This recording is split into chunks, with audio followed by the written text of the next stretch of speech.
Good evening, YouTube, and welcome to the Pipe Report. So Rand Paul was assaulted, apparently, by a neighbor. The neighbor assaulted him and really injured him, including breaking 5 of his ribs. I wonder why. I mean, if you are upset with government and you are upset with the direction government is going, why would you want to attack Rand Paul? Rand Paul is one of the most positive forces in government. He's one of the very few senators that actually cares about your individual rights and liberties, that your ability to achieve a prosperous future is not under attack. It makes no sense to me like someone would attack Rand Paul. It just doesn't. U.S. Senator Rand Paul's return to Washington may be delayed after he suffered 5 broken ribs during an assault at his Kentucky home, media reported on Sunday, citing a senior advisor to the Republican lawmaker. Do you hear that pounding? I have an upstairs neighbor who I'm going to beat the crap out of soon if he doesn't frickin' stop this. Paul's neighbor, Renee Bosher, has been charged with 1 count of 4th-degree assault causing minor injury in connection with the incident on Friday, according to authorities. Bosher, 59, was released on bond. Senator Paul has 5 rib fractures, including 3 displaced fractures. This type of injury is caused by high-velocity, severe force, Doug Stanford, a senior advisor to Paul, said in a statement. According to multimedia reports, it is not clear exactly how soon he will return to work, as the pain is considerable, as is the difficulty in getting around, including flying. The reports quoted Stafford as saying, he added that the senator's type of injury could lead to life-threatening injuries. Paul, 54, has had lung contusions, Stafford said in a statement, according to the reports.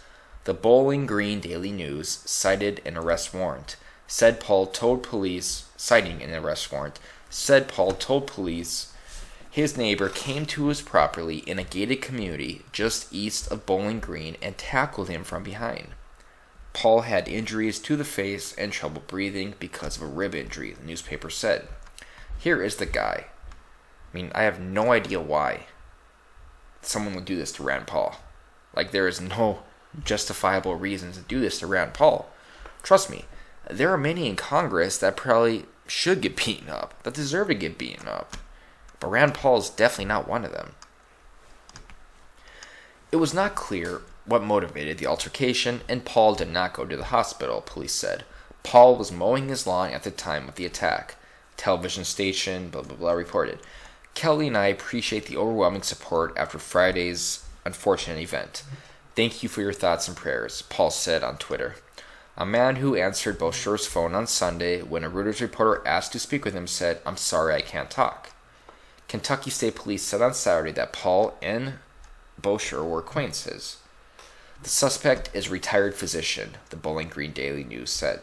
The New York Daily News reported that a Facebook page for Bosher contained numerous postings critical of Republican President Donald Trump. Paul, an ophthalmologist, ran for the Republican presidential nomination before dropping out of the race in February 2016. Okay, so this guy apparently doesn't like Donald Trump. So what's he going to do? Attack Rand Paul instead. That makes absolutely no sense. And even though Rand Paul ran for president under the Republican nomination, or under the Republican ticket, Rand Paul is not a Republican. He is a libertarian more than anything. Now, some of you may ask, yeah, but if he's a libertarian, why doesn't he run under the libertarian ticket? Why go after Republican nomination? Well, because, sadly, we live in a 2-party system. And the only way to get recognized, the only way to actually have an actual chance of becoming president is to run under one of the 2 parties for the time being, until people become so fed up with the 2-party system that they start seeking alternatives. It's the same reason why Ron Paul, his father, ran for president under the Republicans. First, he ran as a libertarian, I think in the 1980s, and he didn't do well at all. So then he changed it to the Republican ticket, and he did a lot better. These days, party affiliation plays an important role.